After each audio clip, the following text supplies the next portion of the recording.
नमस्कार। मील with love healthy kitchen में आपका स्वागत है। आज ये हमारे पहाड़ पर पारंपरिक तौर पर हर त्योहारों में, हर शगुन कार्य में बनने वाली एक रेसिपी है। इसे हर शुभ काम में बनाया जाता है और हर त्योहारों में इसे बनाकर प्रसाद में भोग लगाया जाता है। तो आज मैं आपको बताऊंगी इस रेसिपी के बारे में।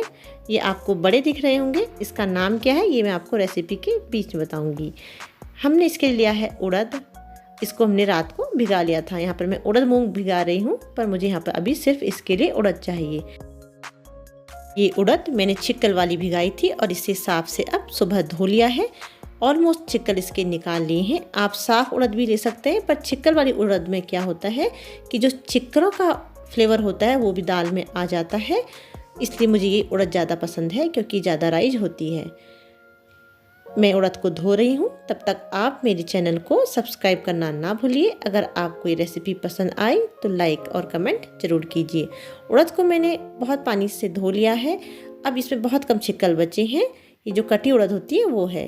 अब इसे हम एक स्ट्रेनर से साफ़ कर लेंगे और इतने छिक्कल मैं इसमें रहने देती हूँ। अगर आप चाहें तो साफ़ भी कर सकते हैं, पर थोड़ा बहुत मैं इसमें रहने देती हूँ। ये मैंने अच्छे से इसको स्ट्रेन कर लिया है। अब लिए मैंने एक मिक्सी का जार। एक जार को पहले आप धो लें अच्छे से, तब लें, क्योंकि ये प्रसाद के रूप में जाना है।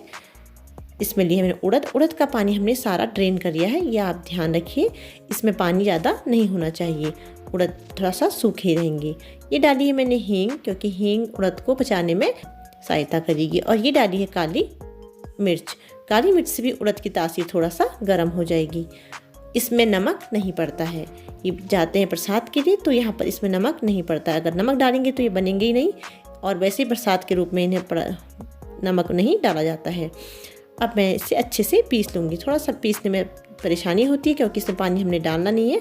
तो इसे एक स्पून की मदद से आप हिलाते हुए 2-4 बार आराम से मिक्सी में पीस लीजिए। आप लकड़ी की स्पून यूज़ कीजिए। जल्दीबाजी मैंने यहाँ पर नाइफ ही यूज़ कर लिया। अच्छे से मैं इसे पीस लूँगी जब तक ये मुलायम ना हो जाए। ये मैंने अच्छे से पीस ली है। अब मैं इसे एक बोल में ट्रांसफ़र करूँगी।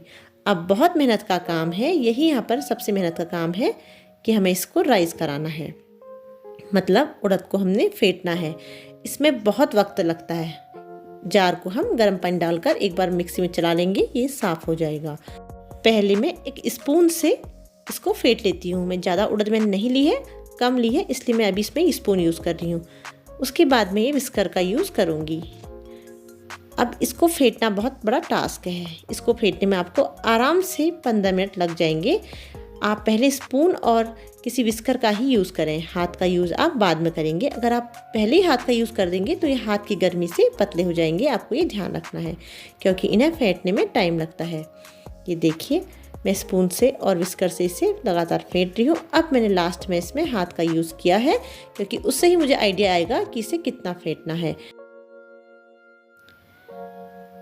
अभी ये नहीं फेंटा है, इसे फिर से मैं स्पून से फेंटती हूँ क्योंकि ज़्यादा देर में हाथ लगाऊंगी तो ये गर्म हो जाएगा। आप चाहें तो स्पून से ही फेंट सकते हैं, पर आज मेरी मदर इन लॉ ये बना रही हैं रेसिपी और मुझे इसको परफेक्ट फेंट के उनको देना है, इसलिए मैंने अपनी सारी ताकत लगा दी है फेंटने में। देखिए, सब कुछ मैंने यूज़ कर लिया है इसको फेंटने में, क्योंकि ये कम है तो कभी मैं हाथ से फेंट रही हूँ, कभी चम्मच से। हाथ से ज़्यादा नहीं फेंट सकते हैं। चलिए अब हम चेक करते हैं ये अच्छे से फेंट गया है या नहीं फेंटा है। एक बोल में पानी लिया है, उसमें थोड़ा सा हमने बैटर डाला है।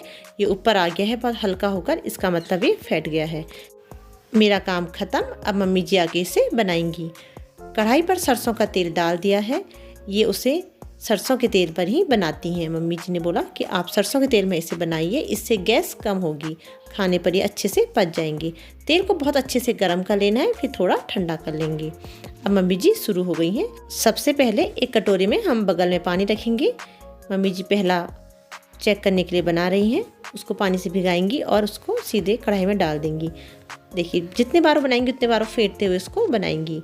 उन्होंने बैटर थोड़ा सा ले लिया है हाथ में। देखिए कैसे ले रही हैं, इतनी स्पीड बना रही हैं कि मैं भी रिकॉर्डिंग नहीं कर पा रही हूँ। ये देखिए, अच्छा, और हाथ को गीला करना है और पानी से बैटर को भी हल्के हल्के गीला करना है। और देखिए सेट कर रही हैं गोल, बीच में करेंगी छेद उसके, और देखिए फिर से उसमें पानी डालेंगे ऊपर से और उसको पलटा के सीधे कढ़ाई में। बहुत ही स्पीड से मम्मी जी बना रही हैं, हमसे तो इतनी स्पीड से नहीं बनता है। मम्मी जी के हाथ के चिलड़ों में बहुत स्वाद है। वैसे हम मम्मी जी को कुछ बनाने देते नहीं हैं क्योंकि अब उनकी एज हो गई है, पर उन्होंने कहा कि आज ये चिलड़े मैं ही बनाऊंगी। ये हमारा सौभाग्य है कि आज उनके हाथ का खाने को हमें मिल रहा है। इन्हें हमारे वहाँ चिलड़े बोला जाता है क्योंकि ये प्रसाद के रूप में चढ़ते हैं। वैसे कई जगह से बड़े भी बोलते हैं। ये थोड़ा सा बड़े से पतले बनते हैं। ये देखिए मम्मी जी ने फिर से हाथ गीला कर लिया है और पानी लगाएंगी और उसमें छेद करना है हल्के से।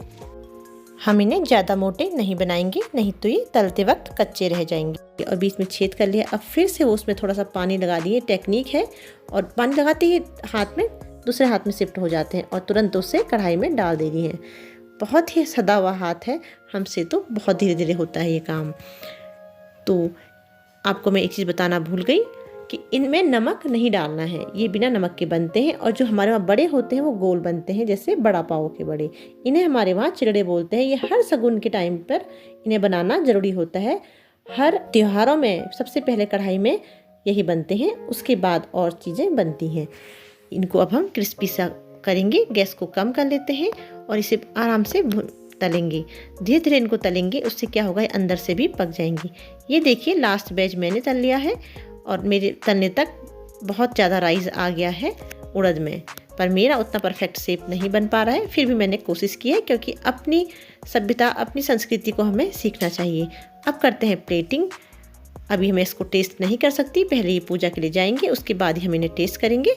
उस वक्त हम इन्हें थोड़ा सा गर्म कर लेंगे। हल्का सा कढ़ाई में डाल के दोबारा इसे हम फ्राई कर सकते हैं, तवे में गर्म कर लेंगे। या आप अगर भगवान को चढ़ा दिए तो गरम गरम भी इसे सर्व कीजिए, सॉस के साथ, कोई भी डिप के साथ, चटनी के साथ। बहुत ही स्वादिष्ट ये होते हैं। बच्चे भी इन्हें सॉस के साथ आराम से खा लेते हैं। तो आप इस रेसिपी को बनाइए। टेक्निक आपको मैंने दिखा दी है, बहुत ही पुरानी टेक्निक है, मम्मी जी ने बनाई है, हमने भी उन्हीं से सीखी है। तो आप बनाइए, खाइए और मेरे चैनल को लाइक एंड सब्सक्राइब करना ना भूलिए। और इसका नाम आप याद रखिए, हमारे वहाँ इसे चिलड़े कहते हैं, इसे बड़े नहीं कहते। थोड़ा सा पतले बनते हैं बड़ों से। चलिए एक क्विक रिव्यू देख लेते हैं। सबसे पहले लेंगे हम उड़द दाल। उड़द अगर छिक्कल वाली लो तो बहुत अच्छा है। इसे रात भर सोख कर लीजिए, सुबह इसके छिक्कल हटा लीजिए। इसे अच्छे से पीस कर इसे खूब फेंटिए जब तक कि बिल्कुल हल्का ना हो जाए।